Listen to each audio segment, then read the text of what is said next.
ॐ सहनाववतु सहनौ भुनक्तु सह वीर्यं करवावहै तेजस्विनावधीतमस्तु मा विद्विषावहै। ॐ शान्ति शान्ति शान्तिः। Human resource development centre, Gujarat university, Ahmedabad के तत्वावधान में आयोजित इस ट्रांसलेशन के शॉर्ट टर्म कोर्स में आप सभी प्रतिभागियों का स्वागत करते हुए मैं खुशी का अनुभव कर रहा हूँ। ये ट्रांसलेशन का जो शॉर्ट टर्म कोर्स है, ये मेरे ख्याल से बहुत ही कम बार आयोजित हुआ ऐसा एक शॉर्ट टर्म कोर्स है और इसकी उपयोगिता अत्यंत ही है। आप सभी ने इसको सिलेक्ट किया है तो मुझे विश्वास है कि ये कोर्स खत्म होने के बाद आपको आपका सब्जेक्ट पढ़ाने में और उसका अध्यापन करने में ये आपको बहुत ही उपयोगी सिद्ध होगा, क्योंकि ये जो ट्रांसलेशन अनुवाद का जो ये वर्कशॉप है, ये शॉर्ट टर्म कोर्स है, इसकी हर एक को ज़रूरत पड़ती है। आप किसी भी सब्जेक्ट के अध्यापक हैं, लैंग्वेजेस के हैं, गुजराती, हिंदी, अंग्रेजी, संस्कृत, उर्दू, फारसी, मराठी, कन्नड़, कोई भी भाषा के है, या फिर और कोई विद्या शाखा में आप पढ़ाते हैं, जैसे कि सोशल साइंसेस में साइकोलॉजी, सोशियोलॉजी, हिस्ट्री, ज्योग्राफी, या कॉमर्स के अध्यापक हैं, तो हर क्षेत्र में अनुवाद का उपयोग आवश्यक नहीं, अनिवार्य है। आपने देखा होगा आपके अध्ययन काल में और आज जब आप अध्यापन कर रहे हैं तो प्रत्येक क्षण में, प्रतिदिन आपको कहीं ना कहीं अनुवाद का आधार लेना पड़ रहा होगा, क्योंकि आपकी मदर टंग कोई भी होगी, गुजराती है या हिंदी है या मराठी है या तेलुगु, तमिल, कन्नड़ है, पंजाबी है, बंगाली है, कुछ भी आपकी मदर टंग है। आप जिस मीडियम में पढ़ते हैं और पढ़ाते हैं, शायद वो इंग्लिश मीडियम है या हिंदी मीडियम है या कोई रीजनल लैंग्वेज में आपका मीडियम है, पर आपका जो मटेरियल है वो केवल एक ही भाषा में सीमित नहीं है। अगर आप लिटरेचर के अध्यापक हैं तो शायद इंग्लिश लिटरेचर पढ़ाते होंगे या गुजराती, हिंदी या मराठी लिटरेचर पढ़ाते होंगे, पर केवल एक ही भाषा की कृतियों से या उसके साहित्य से आपका अध्ययन या अध्यापन नहीं हो सकेगा। तो इस प्रकार से ये अनुवाद की जो आवश्यकता है ये अनिवार्य रूप से है। इसलिए मैं गुजरात यूनिवर्सिटी की ये ह्यूमन रिसोर्स डेवलपमेंट सेंटर है उसको धन्यवाद देना चाहता हूँ, साधुवाद देना चाहता हूँ कि उन्होंने ये शॉर्ट टर्म कोर्स के लिए ये अनुवाद का विषय पसंद किया, जो कि सभी को ज़्यादा या कम मात्रा में उपयोगी है, उपकारक है। और ऐसा ये लोग सोच सके, इसका कारण ये है कि ये जो अहमदाबाद में स्थित ह्यूमन रिसोर्स डेवलपमेंट सेंटर है, जो भारत में कुल 66 HRDC है उसमें से एक है, पर लीडिंग HRDC जो टॉप 10 या 15 HRDC है इंडिया की, उसमें उसका नंबर है। और ये लोग कोई ना कोई इनोवेटिव सब्जेक्ट पर कुछ ना कुछ इनोवेटिव कार्यक्रम करते रहते हैं। इसका एक कारण यह भी है कि शायद ये हिंदुस्तान की एकमात्र HRDC है, ह्यूमन रिसोर्स डेवलपमेंट सेंटर है, जिसके पास 3 या 4 प्रोफेसर्स हैं। कोई भी ऐसी HRDC आपको हिंदुस्तान में नहीं दिखाई पड़ेगी जहाँ 3 प्रोफेसर काम करते हो और चौथा प्रोफेसर एमेरिटिस जिसके साथ जुड़ा हुआ हो। ऐसी ये एकमात्र भारत की HRDC है। तो मैं इसका भूतपूर्व नियामक, एक्स डायरेक्टर हूँ और अभी इसी HRDC का प्रोफेसर एमेरिटिस हूँ और इस तरह से इसके साथ जुड़ा हुआ हूँ। बेसिकली मैं लिटरेचर का आदमी हूँ। गुजराती लिटरेचर मैंने कई साल तक गुजरात विश्वविद्यालय में पढ़ाया था, करीब 15-20 साल, और 10 साल बाकी के HRDC के डायरेक्टर के रूप में मैंने काम किया। तो लैंग्वेजेस के साथ और ट्रांसलेशन के साथ मेरा सीधा संबंध रहा है। Being a professor of Gujarati literature, स्वाभाविक है कि मुझे गुजराती लिटरेचर पढ़ना और पढ़ाना था। पर कोई भी, मैंने शुरुआत में बताया कि कोई भी भाषा के अगर आप अध्यापक हैं तो केवल उसी भाषा का अगर अध्यापन करते हैं तो आप सक्सेसफुल अध्यापक नहीं बन पाओगे। अगर आपको गुजराती का बेस्ट अध्यापक बनना है, या हिंदी का, या अंग्रेजी का, या संस्कृत का, या तमिल, तेलुगु या मराठी का बेस्ट अध्यापक बनना है, तो आपको कम से कम दूसरी 2-3 भाषा और उसके साहित्य से जुड़ा हुआ रहना पड़ेगा, क्योंकि दुनिया भर में जितने भी साहित्य है ये एक दूसरे के साथ जुड़े हुए हैं। मान लीजिए कि आप लिटरेचर के अध्यापक नहीं हैं, सोशल साइंसेस के हैं या कॉमर्स के अध्यापक हैं, तो भी आप जिस मीडियम में पढ़ाते हो, केवल उसी मीडियम की रिसोर्स से आपका काम नहीं चलेगा। अगर आप हिंदी में पढ़ाते हैं या गुजराती में पढ़ाते हैं, चाहे लॉ पढ़ाते हैं या कॉमर्स पढ़ाते हैं, तो भी आपको केवल एक भाषा में उसका मटेरियल नहीं मिलेगा। इसके लिए आपको अंग्रेजी तो पढ़ना ही पड़ेगा, क्योंकि सबसे ज़्यादा शायद उसका लिटरेचर अंग्रेजी में आपको मिलेगा, और दूसरी भाषाओं में भी उसका मटेरियल आपको मिल पाएगा। अब मुझे पता है कि आप में से किसी की भी, शायद हो तो पता नहीं, पर किसी की भी मदर टंग अंग्रेजी नहीं होगी, पर अंग्रेजी के बिना आपको किसी को चलने वाला नहीं है। अभी मैं हिंदी में बोल रहा हूँ, आप में से बहुत कम लोगों की मदर टंग हिंदी होगी, मेरी भी नहीं है, पर हिंदी के बगैर हिंदुस्तान में काम नहीं चलता। अंग्रेजी चाहिए और हिंदी भी चाहिए। ये दो ऐसी लैंग्वेजेस है जिसकी मदद से हम हमारा काम चला लेते हैं। अगर ये दो में से एक भी लैंग्वेज अगर हमको नहीं आती है तो फिर हमारा काम मुश्किल हो जाएगा। अगर आप तमिल के अध्यापक हैं या बंगाली के अध्यापक हैं, तो पूरे देश भर की जो HRDCs है वहाँ पे आपका नहीं जा सकेंगे, उसके साथ जुड़ नहीं सकेंगे, क्योंकि वहाँ पे बंगाली में या तमिल में या तेलुगु में या मलयालम में या पंजाबी में सब लोग बात नहीं करेंगे। हाँ, हिंदी अंग्रेजी ऐसी दो भाषाएं हैं जिसके माध्यम से आपका काम चल पाएगा, चाहे वो दो में से कोई भी आपकी मदर टंग हो या ना हो।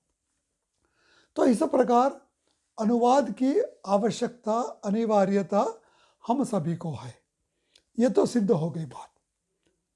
जो लैंग्वेजेस के अध्यापक है उसके लिए ज़्यादा है, और लैंग्वेजेस में भी जो कंपैरेटिव लिटरेचर में काम करते हैं या करना चाहते हैं, उनके लिए तो ये ट्रांसलेशन केवल आवश्यक नहीं, अनिवार्य है, क्योंकि इसके बगैर उसका काम चलने वाला नहीं है। अब आप कहेंगे कि भी ये भाषाओं के साथ काम कर रहे हैं हम, एक या दो भाषाओं के, तो ट्रांसलेशन की क्या ज़रूरत है? बहुत सीधी सादी बात है। हम सब जानते हैं कि आज पूरे विश्व में 150-200 भाषाएं ऐसी है जिसका प्रचलन है। अब पूरे विश्व में ऐसा कोई भी व्यक्ति एक नहीं होगा जो ये सभी भाषाओं को जानता हो। मैक्सिमम कोई बहुत ही स्कॉलर होगा, भाषाओं को पढ़ने का या सीखने का शौकीन होगा, तो भी वो 5, 7, 10, ज़्यादा से ज़्यादा 15 भाषाओं का ज्ञान प्राप्त कर पाएगा। उससे ज़्यादा भाषाओं पे प्रभुत्व प्राप्त करना मनुष्य के लिए संभव नहीं है। तो बाकी भाषाओं का क्या? अगर मैं 10 भाषाओं का जानना, मैं तो 5 या 6 भाषा ही जानता हूँ, तो इसके अलावा जो भाषाएं हैं उसमें जो सर्जन हुआ है, साहित्य हुआ है, जो मटेरियल है, लिटरेचर है, अगर उसके बारे में मुझे जानना है तो क्या करूँगा? तो उसके लिए एकमात्र मेरे लिए टूल है वो है ट्रांसलेशन। ट्रांसलेशन की मदद से मैं उस भाषा के साहित्य को भी सुन सकता हूँ, पढ़ सकता हूँ और सीख सकता हूँ। अब ज्ञान के लिए हम सभी ज्ञान के क्षेत्र में है, अध्यापक है, तो ज्ञान ही हमारा मुख्य उद्देश्य है। तो ज्ञान के लिए सबसे पहली ज़रूरत है भाषा की।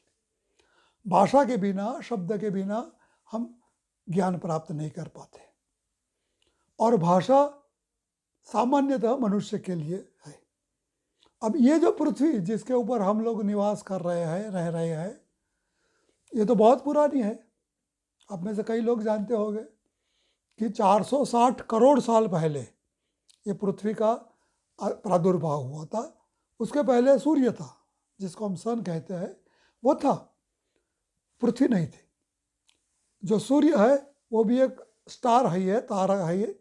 और इस दुनिया में, इस विश्व में, कॉस्मोस में ऐसे हजारों तारे हैं, सितारे हैं, और ये सब घूमते रहते हैं।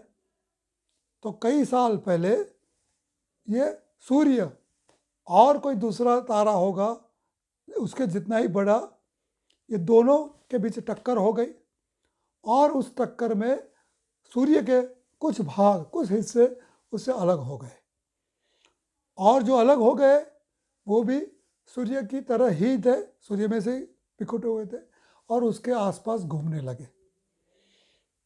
हम मानते हैं आज की नॉलेज के हिसाब कि ऐसे कुछ 9 टुकड़े उसमें से अलग हो गए थे, जिसको हम नवग्रह कहते हैं, प्लैनेट्स जिसको बोलते हैं, और उसमें से एक हमारी पृथ्वी है।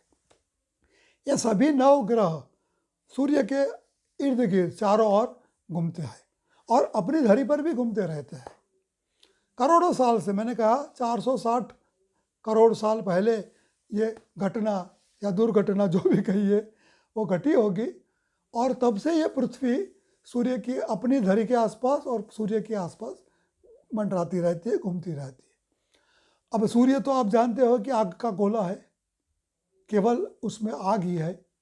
तो पृथ्वी भी वैसी ही थी उस टाइम 460 करोड़ साल पहले, पर सूर्य से दूर हो गई, हजारों किलोमीटर दूर, लाखों किलोमीटर दूर हो गई। तो उसके कारण ठंडी पड़ती गई, ठंडी पड़ती गई, और 100-200 करोड़ साल के बाद वो ऐसी ठंडी हो गई कि जिसके कारण उसका पर्यावरण बनने लगा। उसमें जल तत्व, पानी का भी प्रादुर्भाव हुआ, और जीव सृष्टि का भी प्रादुर्भाव हुआ। तो पृथ्वी पर करोड़ों साल पहले जीव सृष्टि का अस्तित्व हुआ।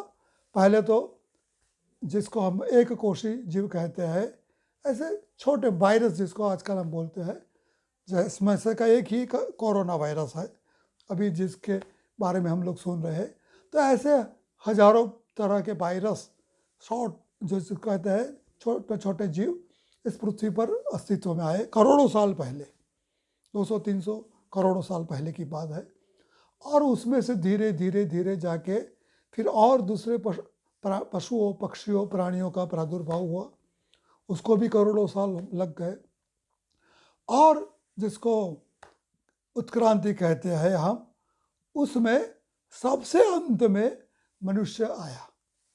तो पृथ्वी पर जिसकी आयु 460 करोड़ साल है, और ये जो और वनस्पति है, प्राणी सृष्टि है, वो भी करोड़ों साल पहले अस्तित्व में आ चुकी है पृथ्वी पर।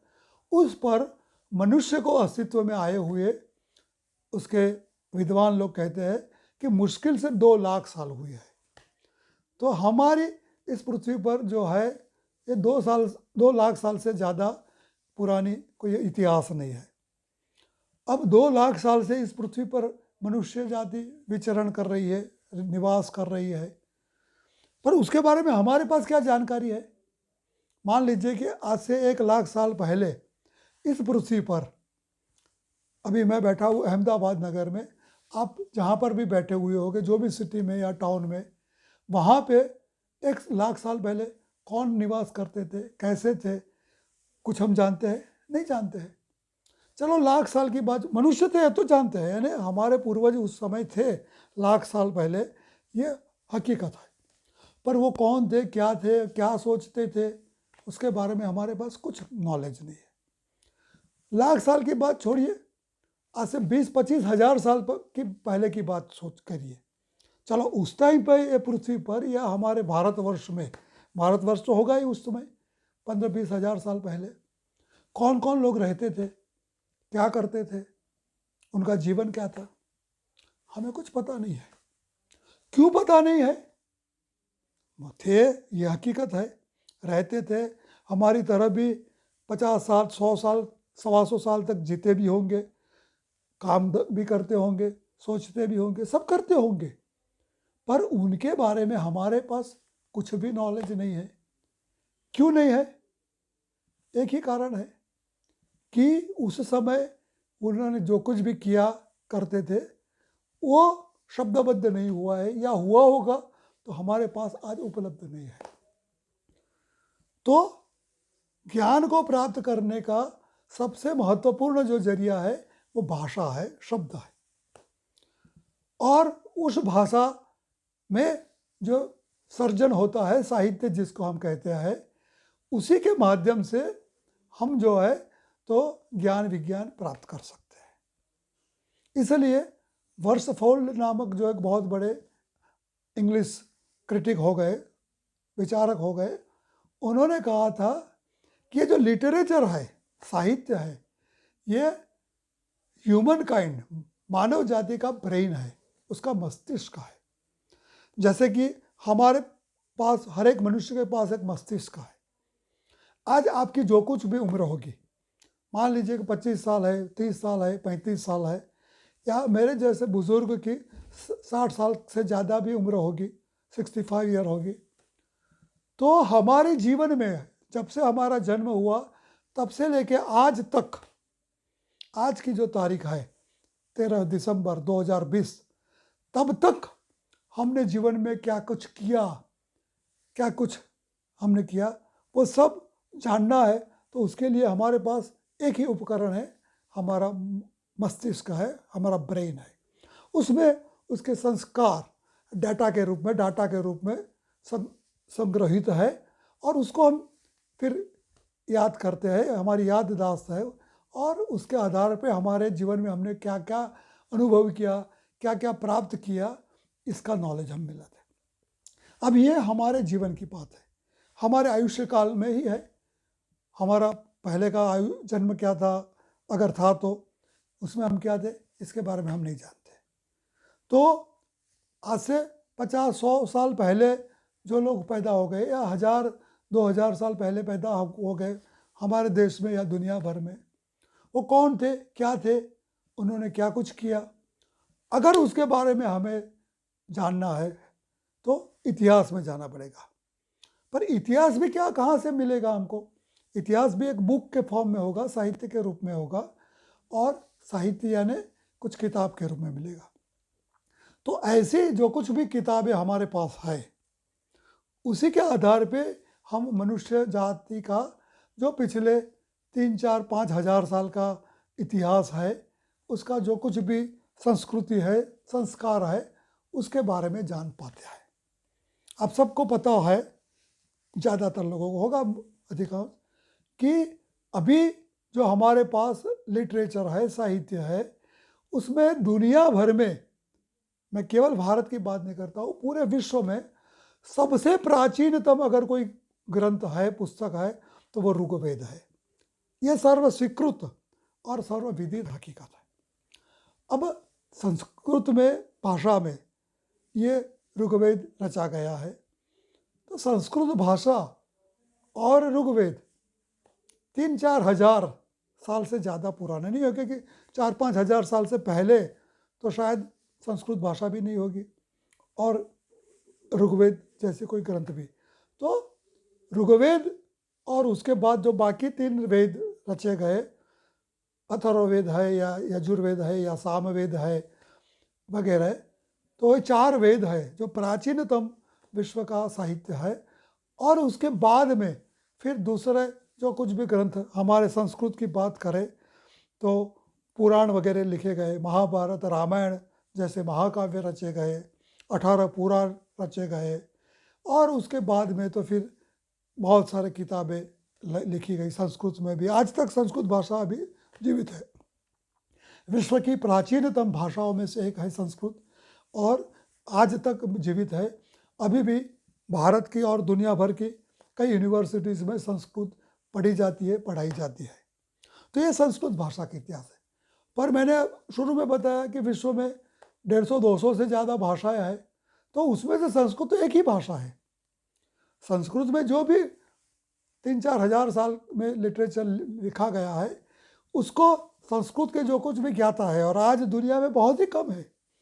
दुनिया की 7 अरब से ज़्यादा की जो आबादी अभी है, कोरोना के कारण कम हुई है, तो अभी 1 करोड़ से ज़्यादा तो नहीं कम हुई है, हम जानते हैं।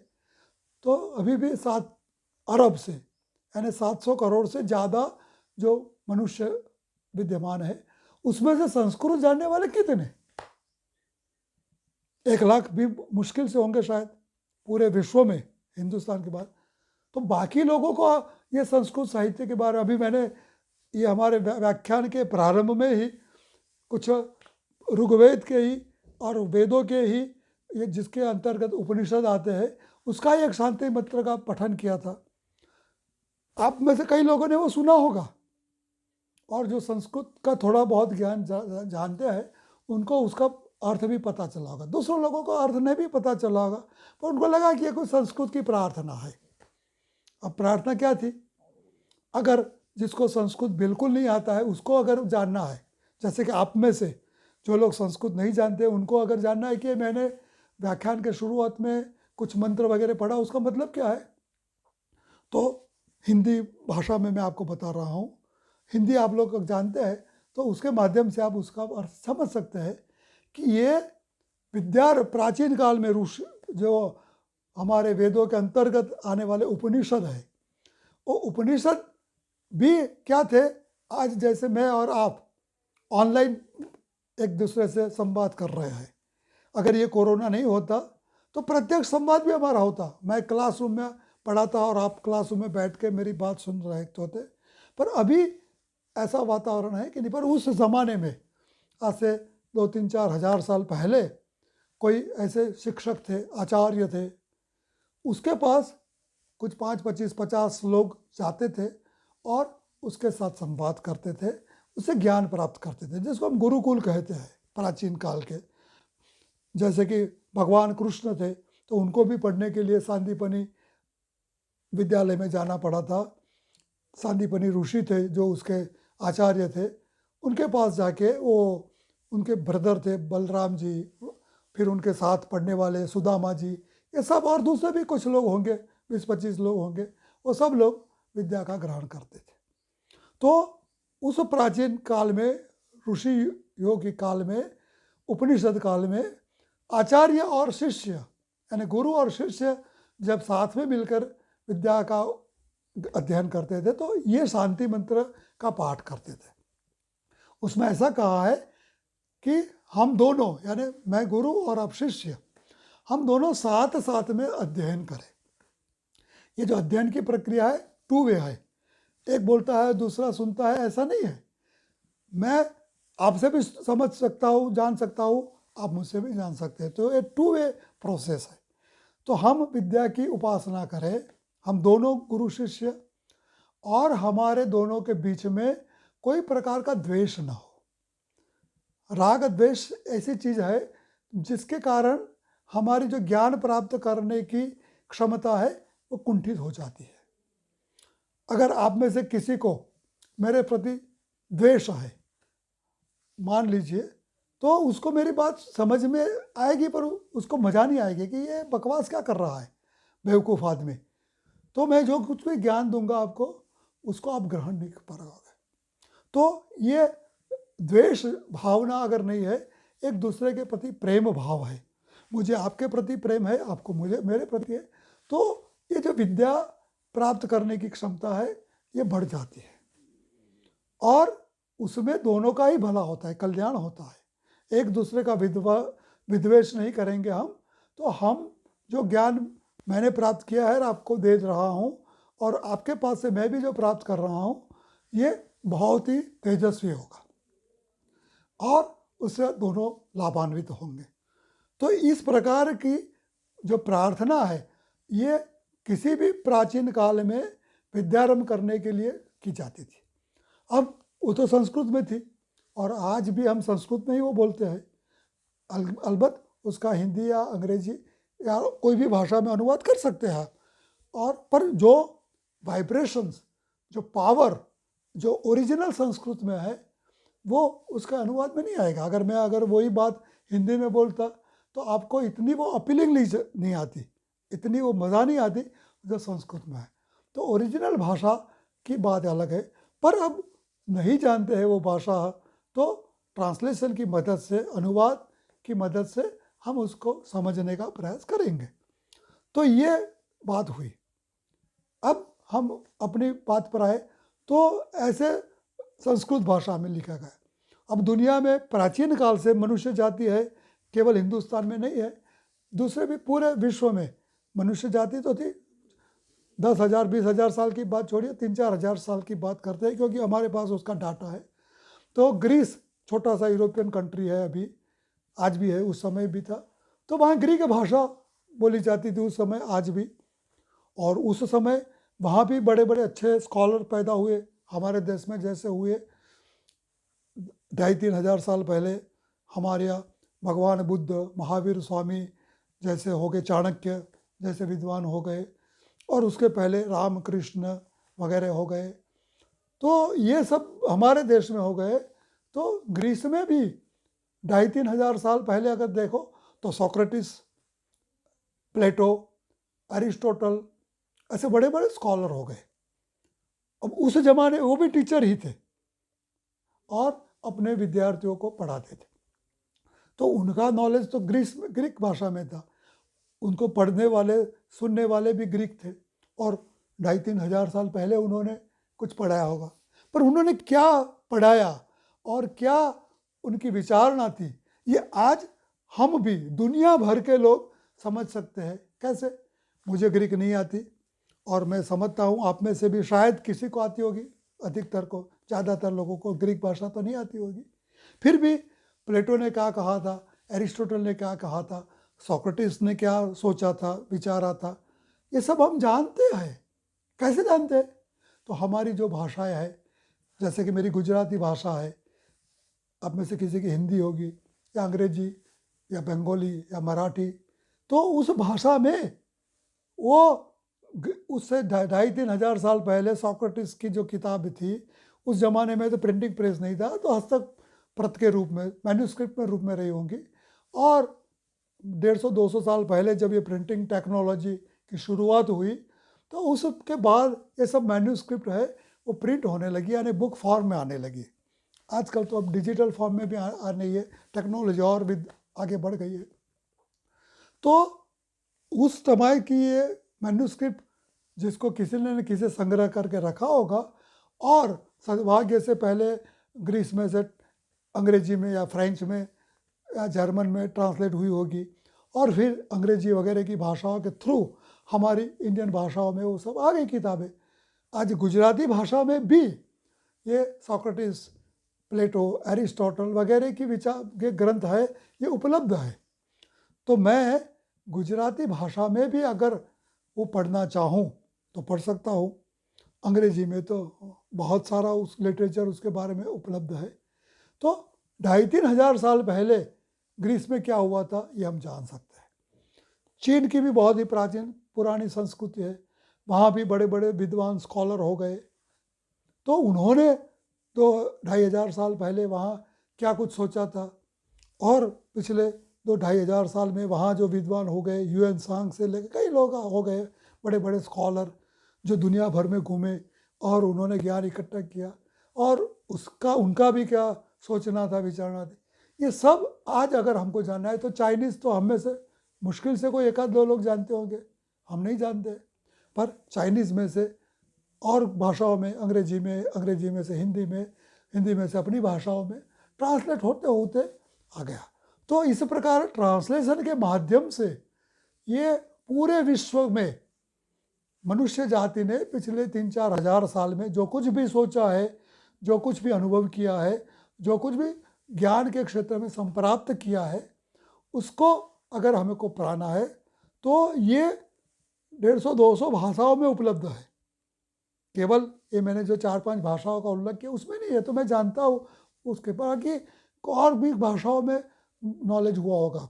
दुनिया की कई भाषाएं हैं, जैसे कि हमारे देश में ही तमिल है, तेलुगु है, वो भी बहुत पुरानी है। संस्कृत के जितनी तमिल भाषा तो प्राचीन है, तो तमिल भाषा में भी तिरुवल्लुवर जैसे बड़े स्कॉलर हो गए हैं या बड़े बड़े कवि हो गए हैं, तो उन्होंने क्या साहित्य रचा है, उनकी क्या विचारणा थी, तो वो जानना है। तो मैं तो तमिल भाषा नहीं जानता हूँ, और आप में से भी तमिल जो लोग हैं या साउथ इंडियन है, उसके अलावा बहुत कम लोग तमिल भाषा जानते होंगे, पर उसको भी अंग्रेजी, हिंदी या दूसरी भाषाओं के ट्रांसलेशन के माध्यम से हम जान सकते हैं। तो ये हुई ज्ञान विज्ञान के क्षेत्र में अनुवाद की उपयोगिता। तो अब आपके विषय पे आप सोचिए कि आपका जो कुछ भी विषय है, जैसे कि लॉ है मान लीजिए, या कॉमर्स है, तो आपके क्षेत्र में भी पिछले कई सालों में जब से आपका फील्ड शुरू हुआ होगा, लॉ, न्याय जिसको हम कहते हैं, तो वो भी बहुत प्राचीन है। हमारे यहाँ संस्कृत में भी न्याय शास्त्र रचा गया था। कपिल मुनि बहुत बड़े ऋषि हो गए कई सैकड़ों हजारों साल पहले, तो उन्होंने न्याय शास्त्र की रचना की, और तब से लेके आज तक न्याय के क्षेत्र में संस्कृत में भी और अन्य भारतीय भाषाओं में भी कुछ विचारणा हुई है। वो कौटिल्य जिसको कहते हैं, चाणक्य कहते हैं, उन्होंने भी उसके बारे में कुछ कहा है। प्राचीन काल में, महाभारत काल में विदुर जैसे बहुत बड़े विद्वान हो गए, तो उन्होंने भी कुछ न्याय के बारे में कहा है, विदुर नीति कही जाती है जिसको। तो ये सब है। वो अगर आप लॉ के विद्वान है और उसमें ज़्यादा संशोधन करना चाहते हैं, तो कब से न्यायशास्त्र दुनिया में शुरू हुआ, और प्राचीन ग्रीस वगैरह, लैटिन वगैरह में, और दूसरी अरबिक वगैरह भाषाओं में, फारसी वगैरह में, जहाँ जहाँ भी उसके बारे में संशोधन हुआ है प्राचीन काल का, उसको आप अपनी भाषा में, जो भाषा आप जानते हैं, हिंदी, अंग्रेजी या जो कुछ भी आपकी मदर टंग है, उसमें ट्रांसलेट हुआ होगा या किया होगा, तो उसके माध्यम से पढ़ पाएंगे। और पढ़ना तो चाहिए आपको, क्योंकि आपको उसमें ज़्यादा रिसर्च करना है। थोड़ा बहुत मास्टर तक ने आपने पढ़ा होगा, मास्टर डिग्री जब प्राप्त की होगी, और तब भी ट्रांसलेशन का ही उपयोग किया होगा, क्योंकि एक ही भाषा में तो सभी आपको उपयोगी माहिती नहीं मिली होगी, तो दूसरी भाषाओं का और उसमें से ट्रांसलेट हुए लिटरेचर का आपने उपयोग किया है। तो ये उसकी रिक्वायरमेंट है, ज़रूरत है, ये बात दर्शाती है।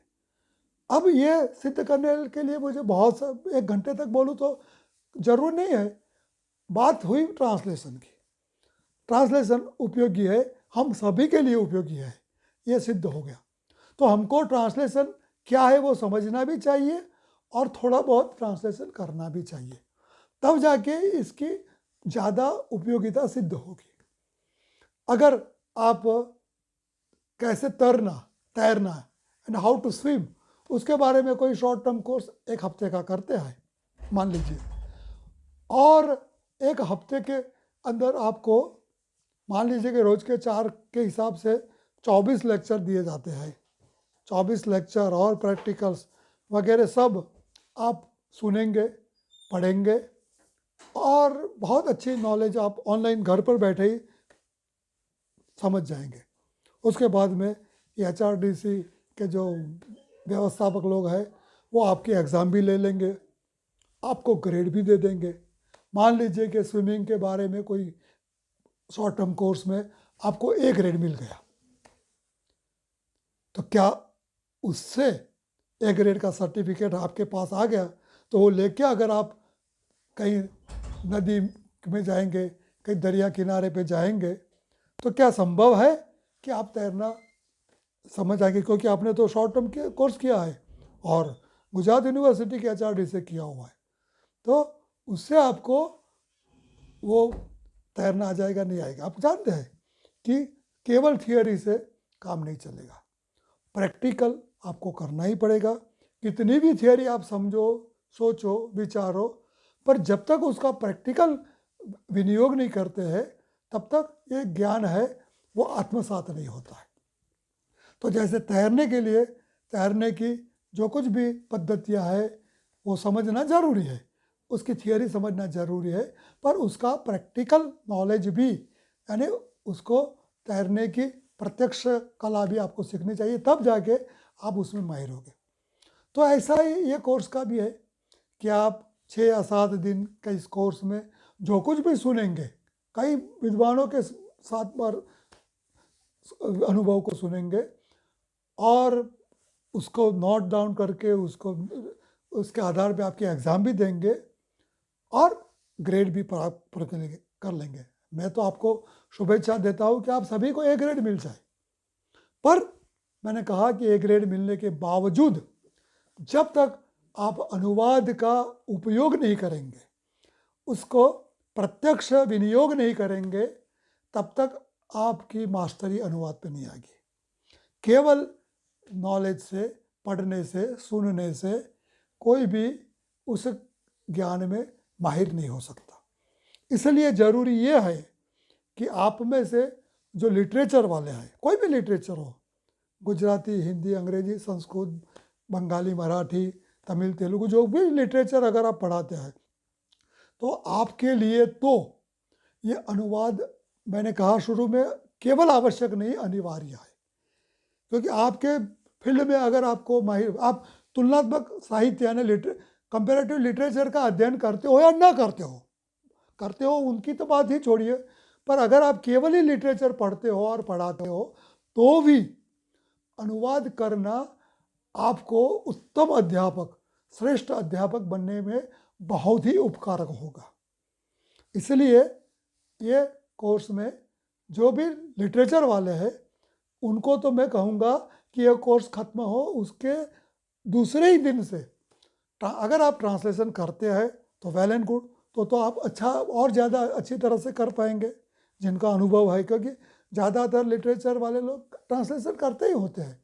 तो जो लोग ऑलरेडी करते हैं उनको तो इस कोर्स से कैसे ज़्यादा अच्छा ट्रांसलेशन करना इसकी नॉलेज मिल जाएगी, पर जिन्होंने अभी तक ट्रांसलेशन नहीं किया है उनको ट्रांसलेशन करने की कुछ क्षमता इस कोर्स के माध्यम से मिल पाएगी, और ये बहुत ही ज़रूरी है। और बाकी जो कुछ भी फील्ड में आप है, अगर आप लिटरेचर के अध्यापक नहीं है, मान लीजिए कि सोशल साइंसेज के है या कॉमर्स के है, लॉ वगैरह के है, एजुकेशन के है, कोई भी फील्ड के है, लाइब्रेरी साइंस है, तो भी अगर आप अनुवाद का प्रयोग करेंगे तो आपकी जो नॉलेज है ज़्यादा सुदृढ़ बनेगी, ज़्यादा आपको उसमें कुशलता प्राप्त होगी। इसलिए ये नॉलेज का उपयोग करना, विनियोग करना बहुत ही ज़रूरी है। अब इतनी इसके इम्पोर्टेंस के बारे में बात बताई, तो अब ये क्या है ये भी तो हमको थोड़ा समझ लेना चाहिए कि ट्रांसलेशन क्या है और उसके इंग्रेडिएंट्स, उसके कौन से पार्ट है। तो अनुवाद, जैसे कि मेरे सामने अभी एक किताब जो है वो मेरी भाषा में है, गुजराती भाषा में। मैं गुजराती में ही पढ़ता हूँ, पर मैं जानता हूँ कि आप में से कई लोग गुजराती नहीं समझ पाएंगे, इसलिए मैं गुजराती नहीं पढ़ूँगा गुजराती मेरे लिए, पर आपके लिए जब उसकी बात करूँगा तो हिंदी में करूँगा, या अंग्रेजी में पढ़ूँगा तो भी उसका हिंदी ट्रांसलेट करूँगा। तो ट्रांसलेशन की जो ये प्रक्रिया है ये निरंतर चलती है, एक साथ में भी चलती है। जैसे आप पढ़ते हो, कोई भी भाषा में पढ़ते हो, अगर आपकी वो मदर टंग नहीं है तो फिर उसको आप अपने आप ही अपनी मदर टंग में ट्रांसलेट करते जाए, तभी जाकर, क्योंकि अंग्रेजी या हिंदी आप में से बहुत कम लोगों की मदर टंग होगी, और नहीं है तो जो बात मैंने हिंदी में बोल रहा हूँ तो हिंदी भाषी है वो तो उनको कोई प्रॉब्लम नहीं है, पर दूसरी जो मदर टंग वाले हैं उनको ये मेरी हिंदी बात भी अपनी मातृभाषा में साथ में ही ट्रांसलेट करती रहनी पड़ेंगी, तब जाके वो उसको समझ पाएंगे। तो ये स्वयं होने वाली एक प्रक्रिया है अनुवाद। अगर कुछ हम नहीं जानते हैं तो भी ये करते ही रहते हैं, पर आज जब एक कोर्स में आप आए हुए तो उसको थोड़ा शास्त्रीय रूप से समझने की ज़रूरत है। तो अनुवाद शब्द है, अंग्रेजी में जैसे ट्रांसलेशन है, उसका गुजराती, हिंदी और कई भाषाओं में उसका लिए अनुवाद शब्द का प्रयोग होता है। काफ़ी भारत की कई भाषाओं में अनुवाद शब्द प्रचलित है, इसलिए मैंने अनुवाद लिया। भाषांतर शब्द भी है, ज़्यादा पॉपुलर या यूज़ होने वाला शब्द अनुवाद है। एक्चुअली ये संस्कृत शब्द है। और वद जो भाषा क्रियापद है, वद यानी बोलना, और अनु का मतलब होता है पीछे। तो अनुवाद इसका जो अर्थ होता है कि एक जो बोलता है उसको आप उसी बात को कोई दूसरी रूप से उसको प्रस्तुत करते हो तो उसको अनुवाद कहता है। जैसे कि मैं हिंदी में बोल रहा हूँ, अगर आप अपनी भाषा में उसको बोलेंगे तो अनुवाद हो ही गया, सीधी बात है। मैं गुजराती में पढ़ता हूँ और उसको आपके सामने हिंदी में प्रस्तुत कर रहा हूँ तो अनुवाद हो गया। तो एक भाषा की बात है, उसको दूसरी भाषा में उसी रूप में शब्द बदल जाएंगे पर वही भाव को साथ में प्रस्तुत करना उसको अनुवाद कहते हैं। तो एक कही हुई बात को फिर से कहना, अनु का मतलब है फिर से कहना, उसी को अनुवाद कहते हैं। और एक भाषा की बात दूसरी भाषा में होती है, इसलिए उसको भाषांतर भी कहते हैं। भाषांतर का मतलब है एक भाषा में से दूसरी भाषा में। तो कोई भी एक भाषा की बात अगर हम उसको दूसरी भाषा में कहते हैं तो वो भाषांतर होता है, जिसको फारसी उर्दू वगैरह वाले तर्जुमा शब्द कहते हैं, तर्जुमा भी कहा जाता है। तो ये अनुवाद का मीनिंग हुआ।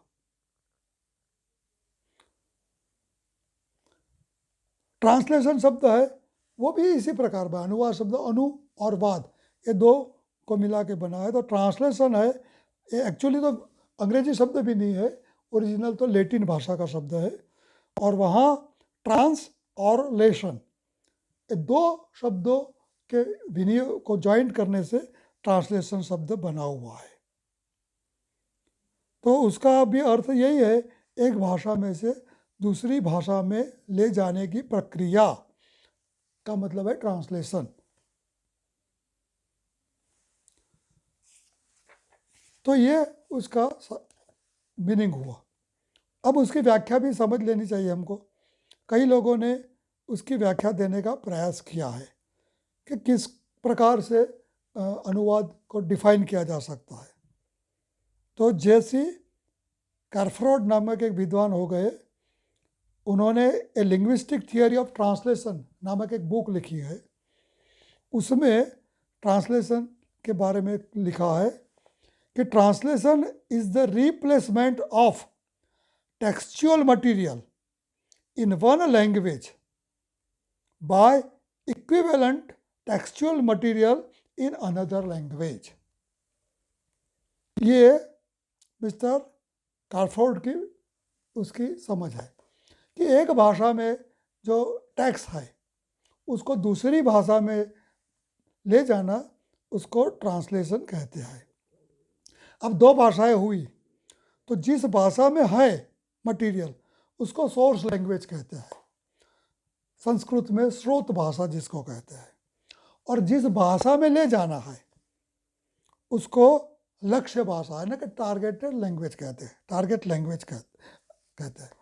तो एक भाषा में से दूसरी भाषा में ले जाना, सैमुअल जॉनसन ने जो व्याख्या दी है वो भी इस प्रकार की है कि to translate is to change into another language retaining the sense. यानी एक भाषा में जो बात है उसका सेंस, उसका अर्थ है वो सब ठीक रखकर दूसरी भाषा में ले जाना, ये ट्रांसलेशन है। ट्रांसलेशन के बारे में मिस्टर नीडा नामक एक बहुत बड़े विद्वान हो गए, यूजिन नीडा, उन्होंने भी कुछ विचारणा की है। तो उन्होंने भी उसकी व्याख्या देने का प्रयास किया है। वो व्याख्या ऐसी है कि translating consist in producing in the receptor language the closest natural equivalent to the message of the source language, first in meaning and secondly in style। तो उन्होंने यहाँ नीडा जो बात करके कि नीडा लिटरेरी क्रिटिक है, तो ज़्यादातर उनके सामने ट्रांसलेशन यानी लिटरेरी ट्रांसलेशन रहा है, साहित्यिक अनुवाद। इसलिए उन्होंने कहा कि एक भाषा में से दूसरी भाषा में ले जाना साइंस, और उसकी स्टाइल जो है, अब स्टाइल शब्द उसको उन्होंने ऐड किए है, जिसको हम शैली कहते हैं, रीति कहते हैं, तो वो भी थोड़ी बहुत उसमें रिफ्लेक्ट होनी चाहिए। मान लीजिए कि कविता की पंक्ति है, तो उसको कविता के रूप में मुकना रखना चाहिए दूसरी भाषा में। गद्य है, उपन्यास है, तो उसको उसी फॉर्म में दूसरी भाषा में ले जाना। शॉर्ट स्टोरी है, नवलिका जिसको हम बोलते हैं, टुंकी वार्ता जिसको गुजराती में कहते हैं, शॉर्ट स्टोरी, तो अगर दूसरी भाषा में ले जाना है तो उसी फॉर्म में ले जा सकते हैं, तो उसकी स्टाइल भी उसमें आनी चाहिए। कविता की बात हम शॉर्ट स्टोरी के रूप में ट्रांसलेट नहीं कर सकते, पोएट्री है तो पोएट्री के रूप में करना चाहिए। अगर कोई नाटक है, ड्रामा है, तो उसको ड्रामा के फॉर्म में रजू करना पड़ता है। तो ये महत्वपूर्ण है। अब ये सब जो बातें होती है एक भाषा में से दूसरी भाषा में ले जाने की बात, ये कहने में तो बहुत सरल है, पर करने जाते तब पता चलता है कि कितनी डिफ़िकल्ट है। आप में से जिन लोगों ने ट्रांसलेशन किया है उनको मालूम है कि ये ट्रांसलेशन की बात करना जितना सरल है, ट्रांसलेशन करना उतना ही कठिन है। सरल तो नहीं है, बहुत कठिन है। एक बार फिर कई बार करते हैं आप और उसमें माहिर हो जाते हैं तो बहुत इजी हो जाता है। जैसे कि आप लोग में से जो लोग पहली बार साइकिल चलाना सीखे होंगे, तो शुरुआत में तो मुश्किल ही रहा होगा ना, बैलेंस रखना और चलाना दो पहियों की साइकिल। एक दो बार गिरे भी होंगे, चोट भी आई होंगी, पर कुछ प्रैक्टिस के बाद इतना इजी हो गया कि आज आप साइकिल चलाते हो या टू व्हीलर चलाते हो तो सोचना नहीं पड़ता आपको कि अब कैसे चलाओ, कैसे स्टार्ट करो, क्योंकि प्रैक्टिस हो गई और काम इजी हो गया। तो जैसे कि मैंने स्विमिंग का उदाहरण दिया था, तैरने का, शुरू में बहुत दिक्कत होगी सीखना, वो थियोरी याद करनी पड़ेगी, फिर उसको प्रैक्टिस में लाना पड़ेगा। पर 10-15 दिन तक अगर आप तैरने की प्रैक्टिस करेंगे तो फिर तो पानी में कहीं पर भी झंप लाओ और तैरने लग जाओगे। फिर तो आपको सोचना भी नहीं पड़ेगा कि अब क्या करना है, अपने आप ही होता जाएगा। तो ऐसा ही ट्रांसलेशन में है कि शुरुआत में आपको ये सब थियोरी जो है उसको ध्यान में रखकर काम करना पड़ता है, फिर जाके ये काम इजी हो जाता है। तो स्रोत भाषा यानी कि जो ओरिजिनल सोर्स लैंग्वेज है उसको लक्ष्य भाषा में ले जाने की जो बात है, ये ट्रांसलेशन के रूप में होती है। अब अनुवाद करते हैं लोग, तो अनुवाद के बारे में वो सोचते भी है कि भाई ये ट्रांसलेशन तो चलो हो गया, तो कितने प्रकार का ट्रांसलेशन होता है?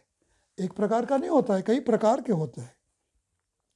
तो कई भाषाओं में कई विद्वानों ने जहाँ पर भी ट्रांसलेशन की, अनुवाद की चर्चा हुई है, उन्होंने लोगों ने उसके कई प्रकार बताए हैं। गौतमीय न्याय शास्त्र जो संस्कृत में हो गया लिखी हुई कृति है, उसमें भी अनुवाद की बात हुई है। तो उसमें उन्होंने 3 प्रकार के अनुवाद की चर्चा की है: भूतार्थानुवाद, स्तुत्यार्थानुवाद और गुणानुवाद। तो 3 प्रकार से। फिर 2 प्रकार और भी है, गद्यानुवाद और पद्यानुवाद। क्योंकि हम ट्रांसलेट करते हैं, नॉर्मली 2 प्रकार की साहित्य होता है, एक गद्य में होता है, एक पद्य में होता है। तो गद्य का साहित्य है उसको अगर हम गद्य में ही रखते हैं तो उसको गद्यानुवाद कहते हैं।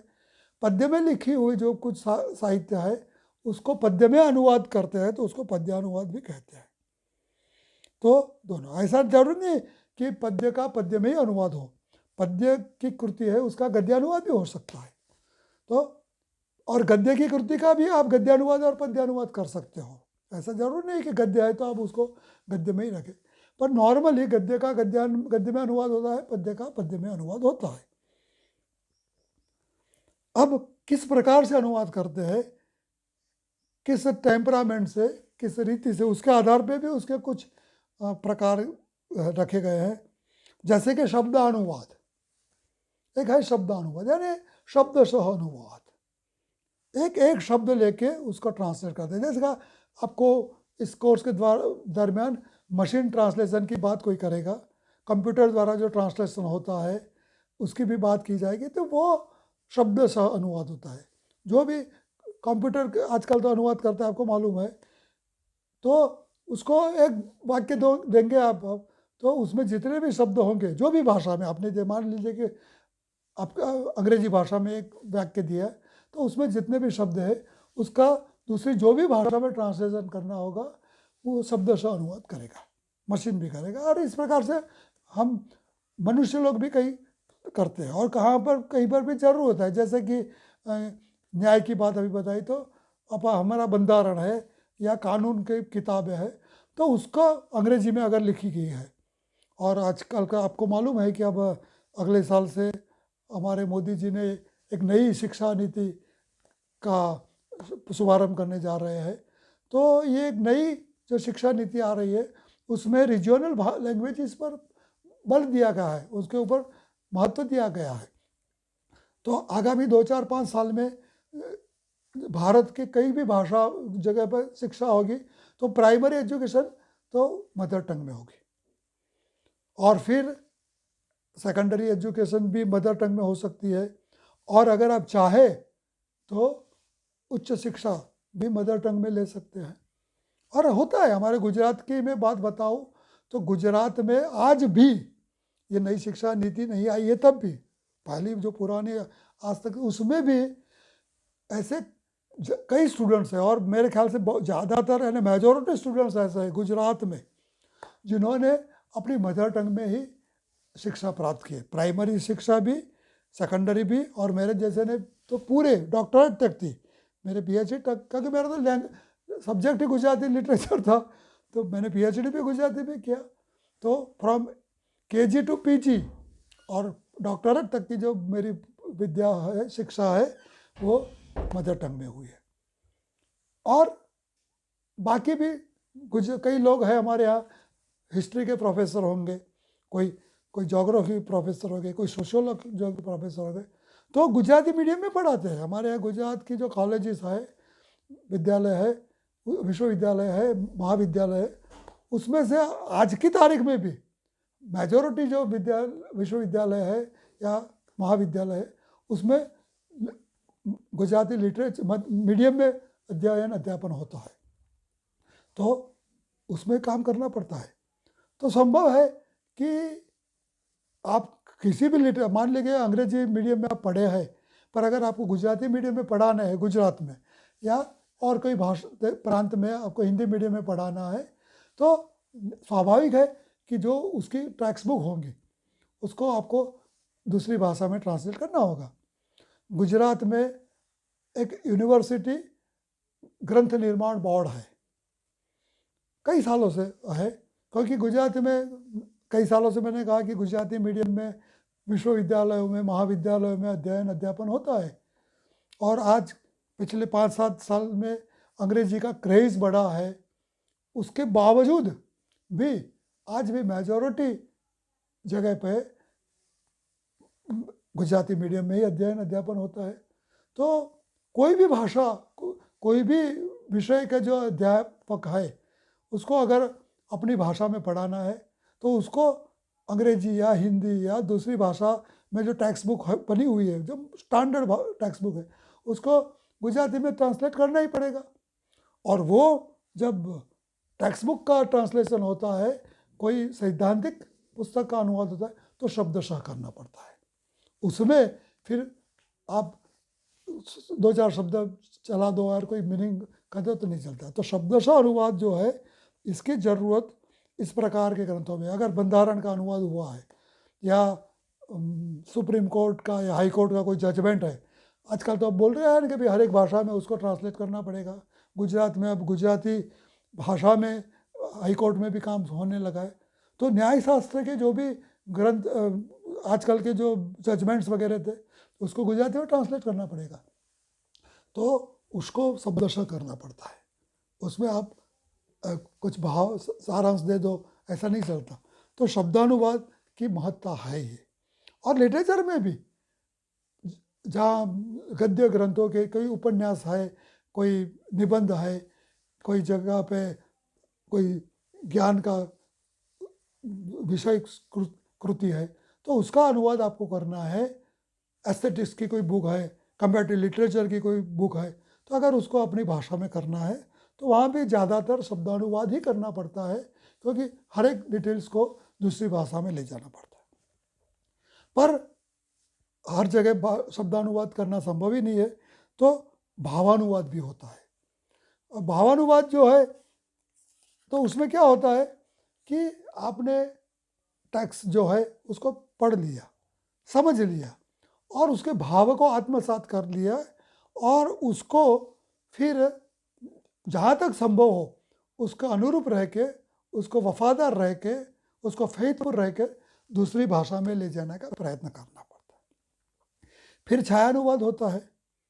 तो छायानुवाद है, तो छायानुवाद क्या है, तो उसमें तो ओरिजिनल जो सोर्स लैंग्वेज में जो कृति है उसका जिस्ट जिसको कहते हैं, जो उसका सार कहते हैं, वो ही आ जाए तो भी सफिशिएंट है। जरूरी नहीं कि शब्दशः आए और ज़्यादातर बातें आ जाए, उसकी छाया ओरिजिनल जो है उसकी कुछ न कुछ बात आ जाए और दूसरी भाषा में चल जाए। ऐसे अनुवाद भी होते हैं, उसको छायानुवाद कहते हैं। फिर एक अनुवाद है जिसको रूपांतर हम कहते हैं। तो एक भाषा में, अब मान लीजिए कि लैटिन भाषा की कोई कृति है, ग्रीक भाषा की कोई कृति है, फ्रेंच भाषा की कोई कृति है, रशियन या चाइनीज़ भाषा की कृति है, अगर उसको हमें हिंदी या गुजराती में ट्रांसलेट करनी है तो वहाँ की कृति, वहाँ की संस्कृति होगी, वहाँ के कैरेक्टर्स होंगे। अगर वहाँ का कोई उपन्यास है मान लीजिए, और वो भी आज से 400-500 साल पुरानी कोई कृति है, 200 साल पुरानी कोई कृति है, तो उस समय की जो वहाँ की भौगोलिक परिस्थिति होगी, ऐतिहासिक परिस्थिति होगी, सांस्कृतिक परिस्थिति है, उसके अनुरूप होगी। अब उसको कोई दूसरे प्रदेश में, दूसरी भाषा में उसको जब ट्रांसलेट करना है तो संभव है कि वही कैरेक्टर्स, वही परिस्थिति को सीधे रखने जाएंगे तो वहाँ के वाचक जो है, पाठक है, भावक है, उनको समझने में दिक्कत होगी। तो उसको फिर दूसरी भाषा में उसको रूपांतरित किया जाता है। तो रूपांतर करना यानी एक भाषा की बात को उसके अनुरूप दूसरे कालखंड में, दूसरी भाषा में ले जाने का प्रयास, इसको रूपांतर कहते हैं। और उसमें ओरिजिनल कैरेक्टर्स है, उसका नाम तक बदल जाता है। जरूर नहीं कि वही कैरेक्टर्स दूसरी भाषा में वही रहे, उसके अनुरूप कोई दूसरे कैरेक्टर्स हो जाएंगे। और वहाँ की जो सांस्कृतिक परिस्थिति है उसको भी दूसरी भाषा और दूसरे प्रदेश के अनुरूप भाषा, संस्कृति के अनुरूप भी हम करने का प्रयास करते हैं। तो ये रूपांतर है। तो ये सब उसके मुख्य मुख्य प्रकार मैंने आपको बताया है। और भी बहुत प्रकार है, पर उसकी चर्चा करने के लिए अभी मेरे पास समय नहीं है। अब बात आती है कि जो अनुवाद करता है, जिसको हम अनुवादक कहते हैं, ट्रांसलेशन करने वाले को ट्रांसलेटर कहते हैं, तो उसमें कुछ सज्जता होनी चाहिए। कोई भी व्यक्ति कर नहीं सकता अनुवाद। आप भी ये कोर्स करने के बाद ट्रांसलेशन, अगर जिसने नहीं किया है उसकी बात कर रहा हूँ, जिन्होंने किया है वो और अच्छी तरह से ट्रांसलेशन कर पाएगा। जिन्होंने कभी नहीं किया है वो भी ये शॉर्ट टर्म कोर्स करने के बाद ट्रांसलेशन कर सकता है। तो उसकी जो क्षमता है, सज्जता है, ये कोर्स के माध्यम से आपको मिल पाएगी। तो इस प्रकार ट्रांसलेशन क्या है, कैसे किया जाता है, उसमें कौन सी सावधानियां रखनी पड़ती है, ये सब बातें समझकर, जानकर फिर जो अनुवाद करता है उसको सज्ज अनुवादक कहते हैं। और सफल अनुवादक होने के लिए आपको सज्जता प्राप्त करनी ये बहुत ही अनिवार्य है, जरूरी है। तो ये सब मुख्य मुख्य बातें मैंने आपको बताई कि ट्रांसलेशन के करने के लिए आपको ज़रूरी है। उसको ज़्यादा डिटेल्स में बनाने के लिए मेरे पास समय नहीं है, इसलिए मैं उसको जाता नहीं हूँ। पर जनरल बातें हैं, आप में से सभी को जो उपयोगी होगी ये और काम में आएगी, ऐसी बातें मैंने बताई। अब उसको कैसे इम्प्लीमेंट करना, इसके लिए तो आपको फिर जाके इसके बारे में प्रैक्टिस करनी पड़ेगी। और मैंने ये जो बताई ये संपूर्ण नहीं है। दूसरे लोग भी, विद्वान लोग जो है, जो रिसोर्स पर्सन है, वो भी आपको बात बताएंगे। वो सभी को जोड़कर उसमें से जो आपको सार मिलेगा वो प्राप्त करने के बाद जो आपके पास में क्षमता होगी उसी के आधार पे आप ट्रांसलेशन कर पाओगे। ये ट्रांसलेशन की जनरल बात हुई सब लोगों के लिए। अब मुझे एक दूसरे सब्जेक्ट पर बात करनी है और वो है उसका कविता का अनुवाद। क्योंकि अनुवाद मैंने बताया कि हम जनरल अनुवाद की बात छोड़ देते हैं, अब लिटरेचर पर जब हम आते हैं तो लिटरेचर में भी मैं कहा कि गद्य और पद्य, पोइट्री एंड प्रोज 2 प्रकार का होता है। तो दोनों का अनुवाद होता है। पोइट्री का अनुवाद होता है, पोइट्री में ही अगर करते हैं तो उसको पद्यानुवाद कहते हैं। तो वो कैसे करना चाहिए, उसमें क्या दिक्कतें आती है, क्या सावधानी रखनी चाहिए। और गद्य, तो गद्य के बहुत सारे फॉर्म्स है, ऐसे पद्य के भी बहुत है, वो बाद में हम बात करेंगे। पर गद्य के भी है, जैसे कि उपन्यास है, नवल कथा, नॉवेल जिसको बोलते हैं, शॉर्ट स्टोरी है, निबंध है, फिर चरित्र साहित्य है जिसको बायोग्राफिकल लिटरेचर कहते हैं, बायोग्राफी, ऑटोबायोग्राफी कहते हैं, और फिर प्रवास साहित्य है, पत्र साहित्य है, रोजनिशी साहित्य है, एक बहुत प्रकार है छोटे बहुत गद्य के। तो उनका ट्रांसलेशन करना ये गद्यानुवाद हुआ। और पद्य का अनुवाद है ये दूसरा। अब जितने भी प्रकार के ये अनुवाद है जिसकी बात अभी मैंने की और दूसरे भी लोग कहेंगे, उन सभी प्रकारों में अगर सबसे कठिन, सबसे मुश्किल ऐसा कोई प्रकार है तो वो पद्यानुवाद है। तो पद्यानुवाद की बात अगर आप समझ लें, मैं इसलिए कर रहा हूँ, और लिटरेचर वालों को लिए तो जरूर है क्योंकि उनको तो पद्यानुवाद पढ़ना भी पड़ता है, पढ़ाना भी पड़ता है, करना भी पड़ता है। पर दूसरे लोग भी अगर समझ पाएंगे कि ये पद्यानुवाद में कैसी दिक्कतें आती है, तो वो समझने से मुश्किल में मुश्किल अनुवाद कैसे होता है उसका आपको पता चल जाएगा। फिर आप जो कुछ भी अनुवाद करेंगे, गद्य का करेंगे या कोई दूसरी डिसिप्लिन का करेंगे, तो वो ईजी हो जाएगा। क्योंकि सबसे कठिन अनुवाद जो है वो अगर आपके समझ में आ गया तो जो सरल है उसको समझने में तो फिर आपको बहुत मुश्किल होने वाली नहीं है। तो पद्यानुवाद क्या है, उस करने के लिए कौन सी क्षमता चाहिए, उसके बाद हम अब दूसरे लेक्चर में करेंगे। और वो भी अलबत्त मैंने कहा कि लिटरेचर के अध्यापकों के लिए ज़्यादा उपयोगी है, पर दूसरे लोगों को भी उसमें से कई बातें उपयोग में आएगी, महत्व का कुछ ना कुछ उपयोगी तो सिद्ध होगी। तो इतनी बात करके मैं अपनी वाणी को विराम देता हूँ और आशा करता हूँ कि दूसरे लेक्चर में हम हमारी बात को कोई दूसरी दिशा में ले जाके कर पाएंगे। धन्यवाद।